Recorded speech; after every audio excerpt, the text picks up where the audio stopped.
आपल्या परिसरातील बातम्या पाहण्यासाठी आजच आमच्या डीजी सह्याद्री न्यूज चॅनलला यूट्यूबवर सबस्क्राईब करा आणि बेल आयकॉन प्रेस करा।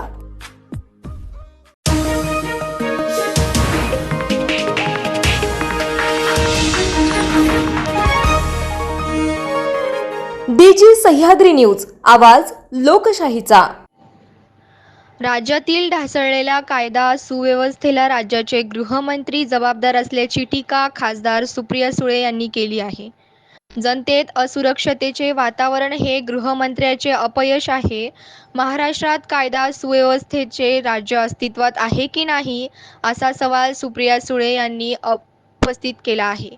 एक्स या सोशल मीडियावर साईटवर सुप्रिया सुळे यांनी पोस्ट करत गृहमंत्री देवेंद्र फडणवीस यांच्यावर निशाणा साधला आहे।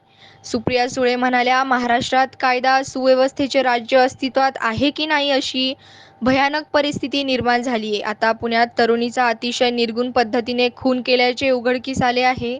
रत्नागिरी येथे एका तरुणीवर रिक्षा चालकाने बलात्कार केल्याची घटना घडली। याखेरीज पुणे परिसरातही अल्पवयीन मुलींवर अत्याचार केल्याचा प्रकार समोर आले। दुसरीकडे गुन्हेगारांना कायद्याचा कसलाही धाक राहिलेला नसून पोलीस अधिकाऱ्यांवर कोयत्याने वार केल्याची घटनाही घडली। सातत्याने घडणाऱ्या या घटनांमुळे नागरिकांमध्ये असुरक्षिततेचे वातावरण आहे। हे सत्ताधाऱ्यांचे, विशेषतः गृहमंत्र्याचे घोर अपयश आहे। राज्यातील ढासळलेल्या कायदा सुव्यवस्थेला राज्याचे गृहमंत्री जबाबदार आहेत। दरम्यान राज्यात घडणाऱ्या विविध घटनांवरून महाविकास आघाडीने महायुती सरकारला चांगलेच घेरले असल्याचे दिसत आहे।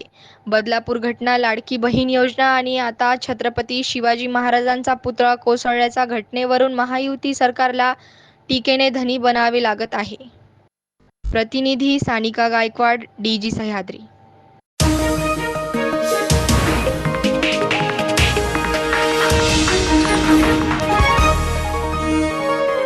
डीजी सह्याद्री न्यूज, आवाज लोकशाहीचा।